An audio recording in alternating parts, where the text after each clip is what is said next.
এই মুহূর্তে আমি চলে এসেছি ৫১ পীঠের অন্যতম শক্তিপীঠ এবং কিংবদন্তি অনুসারে শেষ শক্তিপীঠ পবিত্র তীর্থভূমি কঙ্কালীতলায়।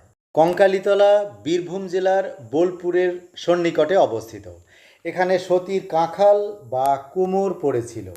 প্রতিদিন হাজার হাজার ভক্ত মায়ের আশীর্বাদ নিতে এখানে আসেন। কঙ্কালী মায়ের এখানে কোনো বিগ্রহ নেই, শক্তি মায়ের ফটোতে পুজো করা হয়। দেবী তান্ত্রিক মতে পুজো পান। কঙ্কালী মায়ের মন্দির আকৃতিতে ছোট, দুটি চূড়া ঢালু ৪ চালযুক্ত, সামনে ১ চালযুক্ত বড় নাট মন্দির। এই যে দেখছেন, এটা কঙ্কালীতলার একটি শিব মন্দির, খুব সুন্দর দেখতে। এবার আমি কঙ্কালী মায়ের মন্দিরের দিকে যাচ্ছি। এই যে দেখুন, এটা কঙ্কালী মায়ের মন্দির, এটা নাট মন্দির। ওইদিকে দুটো চূড়াযুক্ত ছোট মন্দির। মন্দিরের গর্ভগৃহের ফটো তোলা নিষেধ। সেখানে মায়ের ফটোতে মা নিত্য পূজা পান। এই যে এটা মায়ের মন্দির।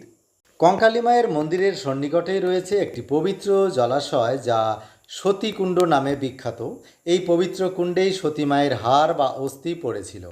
জলাশয়ের তলদেশে বেশ কিছু পাথর রয়েছে, যা দেখে ভক্তরা বিশ্বাস করে যে এই পাথরগুলো আসলে সতী দেবীর অস্থি।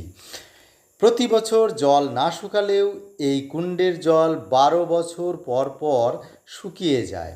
আশ্চর্যজনকভাবে তখন কাশীর মণিকর্ণিকা ঘাটের জলস্তরও নেমে যায়। তাই বিশ্বাস করা হয় যে গোপন সুড়ঙ্গ পথে গঙ্গার মণিকর্ণিকা ঘাটের সঙ্গে এই পবিত্র কুণ্ডের যোগাযোগ রয়েছে।